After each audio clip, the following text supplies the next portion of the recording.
Je m'appelle Ruthie Simpson et je suis associée chez Krauss Soberman LLP, les auditeurs de l'Ordre des travailleurs sociaux et des techniciens en travail social de l'Ontario, ci-après dénommé l'Ordre.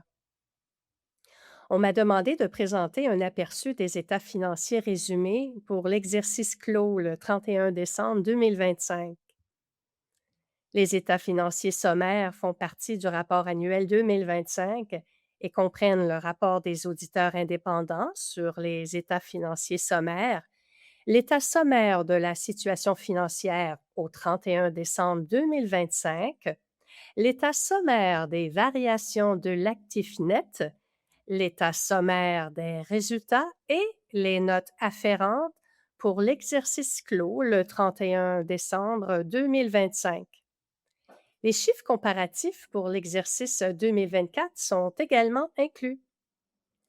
Le rapport des auditeurs indépendants sur les états financiers résumés décrit les responsabilités de la direction de l'Ordre et celles des auditeurs en ce qui a trait aux états financiers résumés qui vous sont présentés. Le début de notre rapport d'audit contient une opinion sans réserve dans laquelle nous déclarons, à notre avis, les états financiers sommaires ci-joints sont un résumé fidèle des états financiers audités sur la base décrite dans la note 2. L'état sommaire de la situation financière énumère les actifs et les passifs de l'Ordre au 31 décembre 2025. À ce moment, l'actif total s'élevait à environ 23,1 millions de dollars, soit une augmentation par rapport à l'exercice précédent.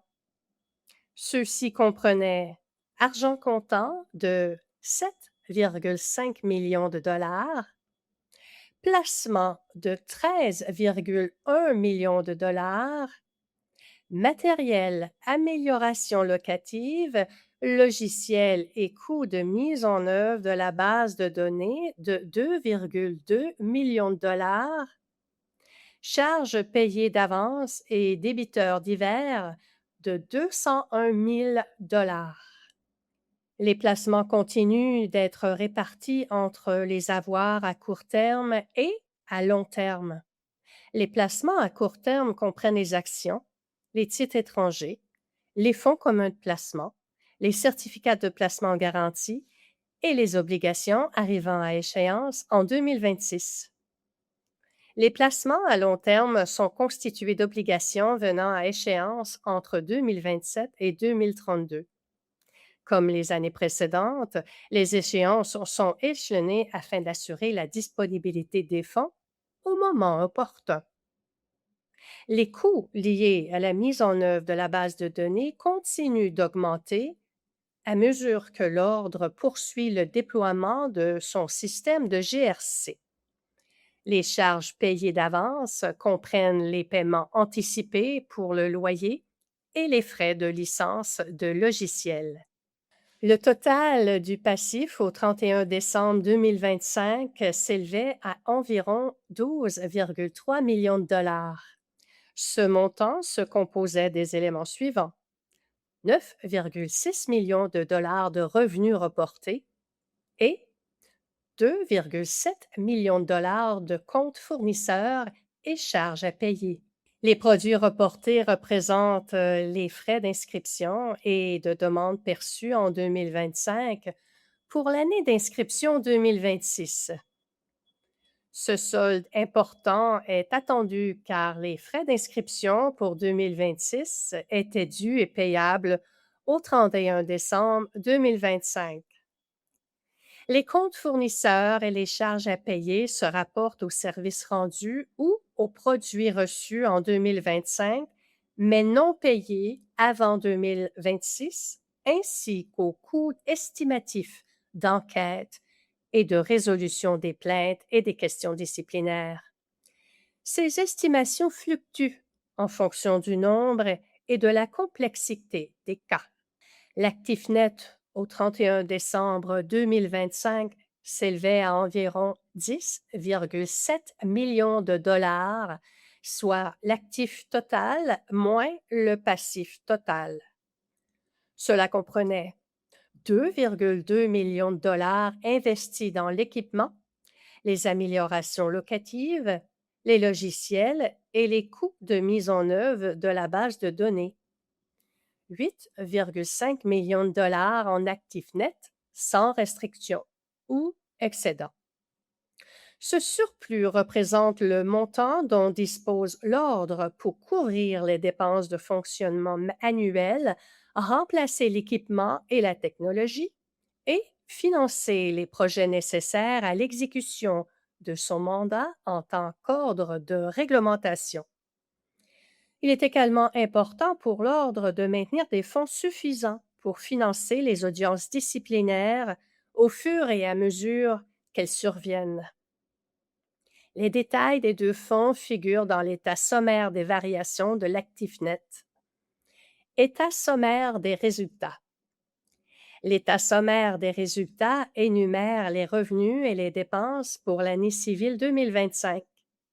Les revenus ont dépassé les dépenses d'environ 1,97 million de dollars, soit une augmentation par rapport au surplus de 1,51 million de dollars de l'année précédente. Cette augmentation est principalement due à la hausse des revenus des droits d'inscription qui ont atteint 12,7 millions de dollars, ce qui témoigne de la croissance du nombre des membres. Les frais de demande sont demeurés élevés à 502 000 dollars. Le Conseil examine le solde du surplus accumulé chaque année. S'ils estiment qu'il est approprié de réduire l'excédent accumulé, ils peuvent prévoir un déficit en ajustant les tarifs de cotisation et/ou l'échéancier des projets et des dépenses connexes.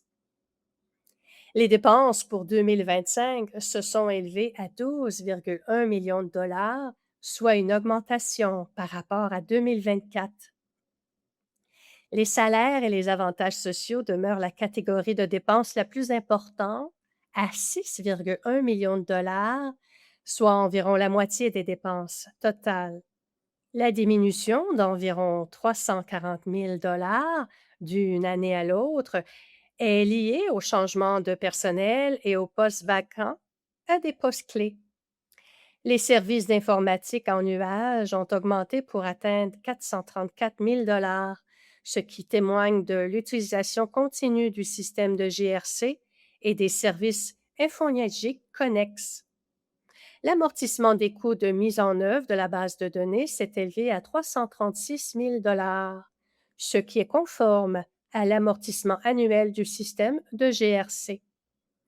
Les frais juridiques représentent la deuxième dépense en importance et ont augmenté de façon significative pour atteindre 2,3 millions de dollars. Les frais juridiques comprennent deux types de coûts: les honoraires juridiques d'exploitation réguliers et les coûts liés à l'enquête et à la résolution des plaintes et des questions disciplinaires, y compris les frais de justice, les frais de médiation, les témoins experts et les coûts de traduction. Les frais juridiques peuvent fluctuer en fonction du nombre, du moment et de la complexité des cas. Au cours de l'exercice actuel, il y a eu un peu plus grand nombre de cas complexes, ce qui a entraîné une augmentation des coûts. Dans l'ensemble, les montants de dépenses individuelles peuvent varier d'une année à l'autre en raison du calendrier des projets, des changements de personnel et de l'activité réglementaire. Pour cette raison, il n'est pas toujours pertinent de comparer les dépenses à celles de l'année précédente. Mes commentaires sur les états financiers résumés étaient très généraux et nous n'entrons pas dans les détails des postes individuels, mais nous serons heureux de répondre à toutes vos questions sur les états financiers pendant la période de questions. Merci.